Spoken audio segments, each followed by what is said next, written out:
The movie begins with a scene from World War II and a voiceover narrating that the Allied forces have reported the use of special Japanese ghost soldiers who are using stealth tactics and crude ancient weapons.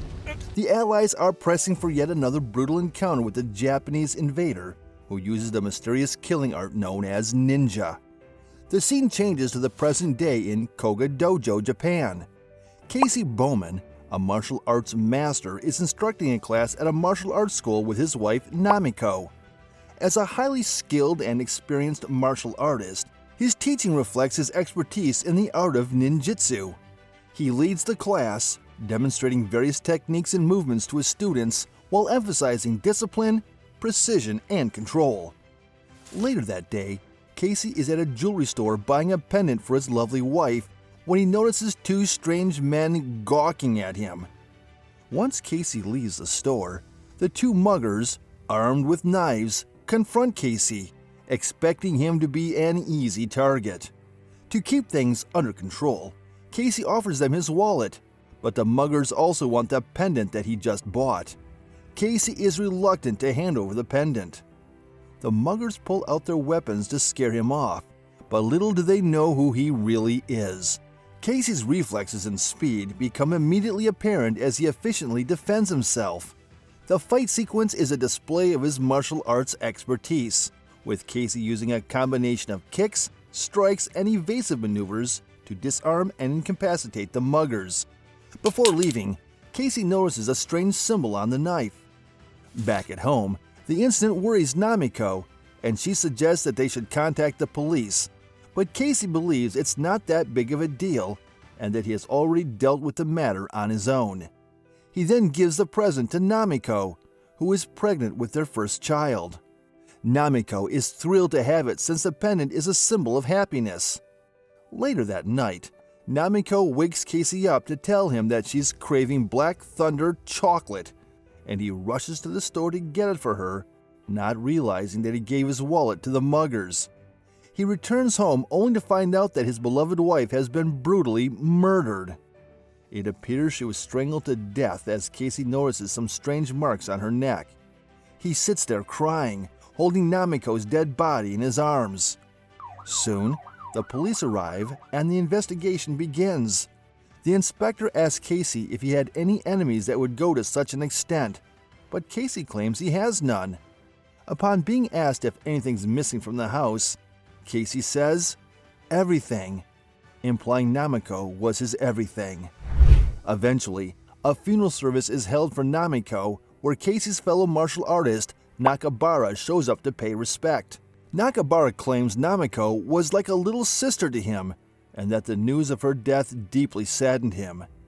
After the condolences, Casey tells Nakabara that according to the police, the killers might have just broken into the house with the intention of robbery, but upon Namiko's resistance, she got killed.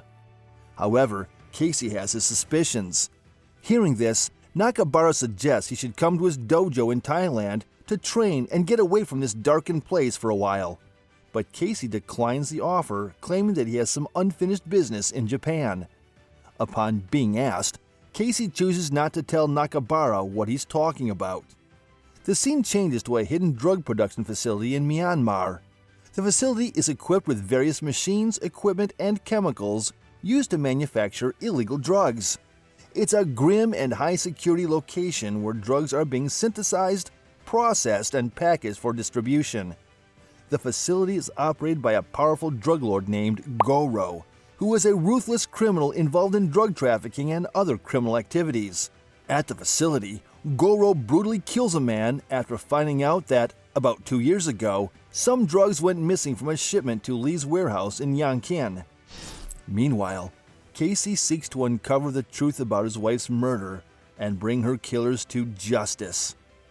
After remembering the fighting style of the muggers he encountered, Casey assumes they are involved in Namiko's murder, so he tracks them down only to arrive at a dojo. There, he engages in a fierce fight with the men training there to find out their whereabouts. Later, he ambushes them in a dark alley and ultimately kills them. But Casey's quest for vengeance is not over yet. Days later, Casey takes Nakabara's advice and travels to the bustling and gritty streets of Bangkok. Nakabara is pleased to see him and welcomes him wholeheartedly. He then introduces him to his students, Hiroshi and Lucas. In the next scene, Nakabara shows Casey around when he tells him that he's still in Bangkok to honor his father's wish. He was a part of Fujita Seiko's Special Fighting Force, a unit of trained ninjas. Among the 2,500 soldiers sent into the jungle, he was one of the 14 soldiers who made it out alive.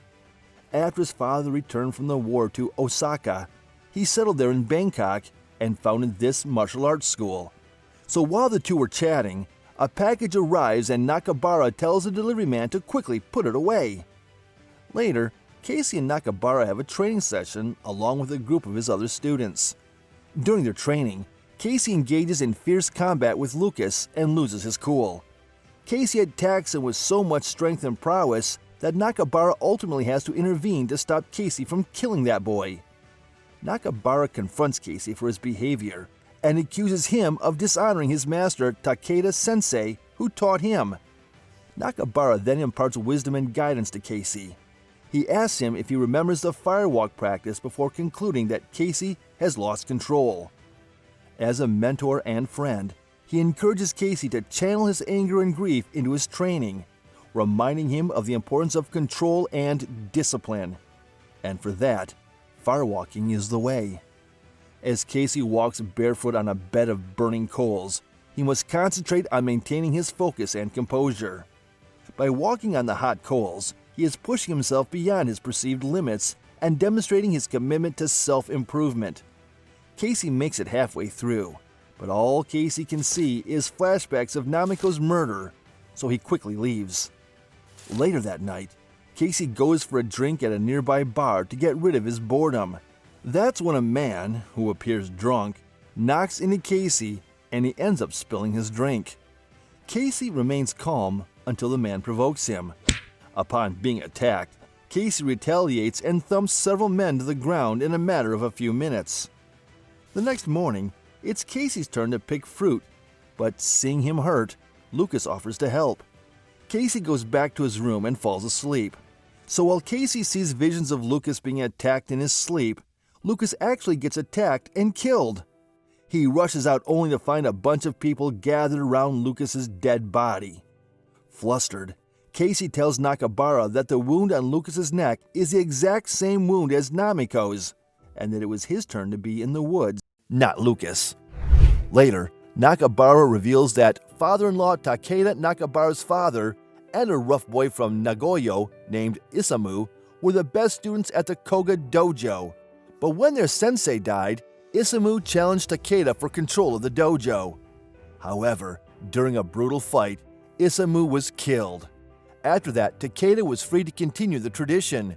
But what he did not know was that Isamu had a younger brother, Goro, who witnessed the death of his brother and swore to avenge his death, even if it took 3 generations. It was then found out that Goro had grown up to become a criminal and started one of the major drug cartels in Burma. Goro is the one who knows and has taught his men how to use Manriki Kusari, with barbed wire instead of chain, the weapon used to kill Namiko and Lucas. It's more than likely that Goro is still seeking revenge because Casey is Takeda's son-in-law, which makes him a target. Nakabara suggests Casey should go back to the States before he gets killed. However, running away is not an option in Casey's books. Despite Nakabara's opposition to the idea, he's committed to seeking revenge. That night, Casey is preparing to leave when Nakabara shows up in his room. To show him that he supports Casey in his quest, Nakabara gives him an old map of Burma from his father's days in World War II that might help him track down Goro. According to Nakabara's father, there is a corner in each plot under which ninja weapons were buried under the Nakabara clan symbol. Soon, Casey arrives in Myanmar to confront the formidable criminal forces in his quest for justice. He hires a friendly local driver named Mike to drive him around and goes straight to a market to buy a bunch of tools, including a mirror, a pestle, a mortar, a fish, and a few dolls.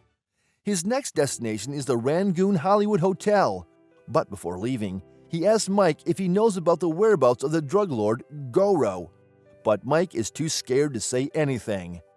In his room, Casey prepares various ninja weapons and deadly poison.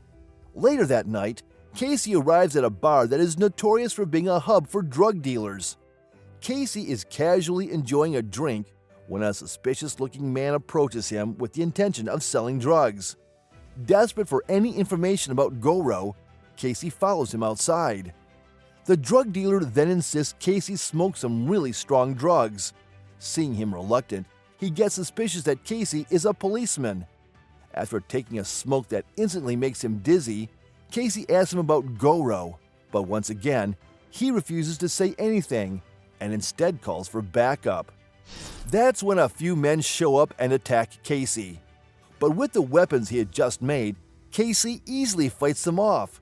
With a knife to his neck, the drug dealer reveals that everybody knows who Goro is, but no one has ever seen him. After that, Casey returns to his hotel room to rest, only to find himself arrested by the State Peace and Development Council, who accuse him of being an American spy. After a fierce chase, they eventually manage to arrest him. In prison, Casey is tied up and brutally tortured on General Sung's orders by using irons for asking around about Goro. But despite getting burned, Casey refused to confess to anything. Just as they are about to lock him up, Casey sets himself free and enters General Sung's office. Casey beats him to a pulp until he tells him about Goro's location. Apparently, Goro is at the Tago. After stabbing the general, Casey flees the prison and hides inside Mike's car. He confronts Mike for telling on him, but Mike claims he did that because he didn't want to get into trouble. Before leaving, Mike warns Casey that the jungle is Goro's territory and that he should be careful. After that, using a small motorboat, Casey goes upriver. With no food or shelter, Casey lights a fire and spends the night in the open jungle. The next morning, he wakes up to Goro's men sniffing around the place. He quickly hides himself, but the dying fire and smoke alerts them. So while they are looking around, Casey discreetly kills the three of them, but the last man spots him and opens fire. But Casey burns his face off with the poison he has made earlier and continues his mission. He eventually arrives at a plot under which the weapons are buried and digs them up. Along with the weapons and armor, he also finds a picture of his dead wife as a child. It reminds him of the time Namiko announced she was pregnant, and he has a breakdown. However, he recovers soon and prepares himself to fight the drug lord. In the next scene, we see Casey dressed up in ninja attire as he practices martial arts. Inside the facility, Goro is busy playing chess while his subordinate briefs him about the drug orders and the fact that all his enemies are disappearing. Meanwhile, Casey successfully manages to sneak into the facility after killing several guards using ninja weapons. He sets the complex on fire before facing Goro's right-hand man, Miyat. Apparently, Miyat is a highly skilled fighter with a background in martial arts and combat. The fight between Casey and Miyat is action-packed and shows their impressive martial arts skills. Both fighters use a combination of kicks and strikes. It's a high-stakes battle that requires agility and fighting techniques. After finishing Miyat off with a fatal stab in the chest, Casey confronts Goro. An intense fight takes place between Casey and Goro with the effective use of traditional ninja weapons, such as swords, throwing stars, and nunchaku. In the middle of the fight, Goro wraps his barbed wire manriki around Casey's neck, but Casey uses his strength to free himself and throws Goro to the ground before decapitating him.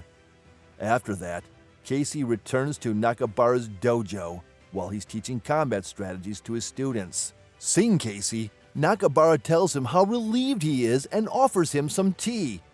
That's when another package arrives, but this time, Casey notices that the symbol on the delivery man's knife is exactly the same as the symbol on the knife the muggers had back in Japan. Casey gets suspicious and asks the delivery man what the symbol means. The delivery man tells him it means, "No apologies," before leaving. Hearing this, all the pieces come together, and Casey figures out that it was Nakabara who set this whole thing up. Nakabara was also the one who murdered Namiko and Lucas. Turns out, Nakabara is a drug lord himself who believes that Casey was the only person who could kill Goro, so he used Casey to wipe out Goro's cartel to monopolize the Southeast Asian drug trade. He then gives Casey two choices, to either join him or die. However, Casey claims there's only one choice, and both men engage in an intense fight until Casey kicks Nakabara through a thin wall, revealing a room full of ancient artifacts. They continue the fight in the room with weapons, with Casey slashing Nakabara in the midsection and Nakabara impaling Casey's left shoulder with his wakizashi. Nakabara lunges toward Casey, but Casey grabs a manriki and wraps it around Nakabara's neck for the kill. Later, Casey reveals Nakabara's true motives to Hiroshi, one of the dojo's students. Knowing that such actions would ruin the dojo's reputation, Hiroshi states the incident never happened and bids Casey farewell. Casey returns to Japan and drops Namiko's pendant in a pond, bringing closure to his loss. With that being said, this is it for today's video. Thanks for watching.